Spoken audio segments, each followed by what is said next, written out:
இந்திய வரலாற்றில் நிகழாத ஒன்றை பற்றி பேச போகிறேன். சப்ஸ்கிரைப் பண்ணிக்கிட்டு தொடர்ச்சியாக பாருங்களேன். நம்ம பொன்முடி அவர்களை பொறுத்த வரைக்கும் இன்றைக்கு 3 மணிக்கு உயர்கல்வித்துறை அமைச்சராக பதவியேற்க போகிறார். இதுவா இந்தியாவில் நடக்காத ஒன்று அப்படின்னு கேட்டிங்கன்னா, ஆமாங்க.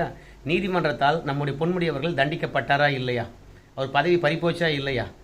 தொகுதி காலியாச்சா இல்லையா? ஆனால் மீண்டும் தேர்தல் நடத்தப்படாமல் மீண்டும் அவர் அமைச்சராகிறார்னா இந்திய வரலாற்றில் இது முதல் முறையாக. ஜெயலலிதா அவர்கள் எவ்வளோ பெரிய ஆளுமை, நீதிமன்றத்தால் தண்டிக்கப்பட்டாங்க. ஆனால் அவங்க தேர்தலை சந்தித்து தான் பிறகு முதலமைச்சரானாங்க. ஆனால் பொன்முடி அவர்களை பொறுத்த வரைக்கும் இந்திய வரலாற்றிலேயே தண்டிக்கப்பட்டு பிறகு அப்படியே அமைச்சராகக்கூடிய, அதுவும் 4 மாதத்தில் அமைச்சராகக்கூடிய ஒரே ஆள் நம்ம பொன்முடி அவர்கள் தான். ஆளுநரை பொறுத்த வரைக்கும் உச்சநீதிமன்றத்துடைய தீர்ப்பை உதாசனப்படுத்த வேண்டும் என்று நாங்கள் நினைக்கல. குற்றவாளி என்று வாதாடினதும் இதே தமிழக அரசாங்கம் தான். குற்றவாளி இல்லை என்று சொல்லி வாதாடினதும் இதே தமிழக அரசாங்கம் தான். பதவி கொடுக்க வேண்டும் என்று வாதாடுவதும் இதே தமிழக அரசாங்கம் தான். இவங்க சொல்கிறத எப்படி ஏற்றுக்கிட்டு நான் பதவி பிரமாணம் செய்து வைக்க முடியும்? அதனால் உச்சநீதிமன்றம் நீங்கள் சொன்னீங்க, நான் செஞ்சு வச்சிடறேன் அப்படின்ட்டாரு.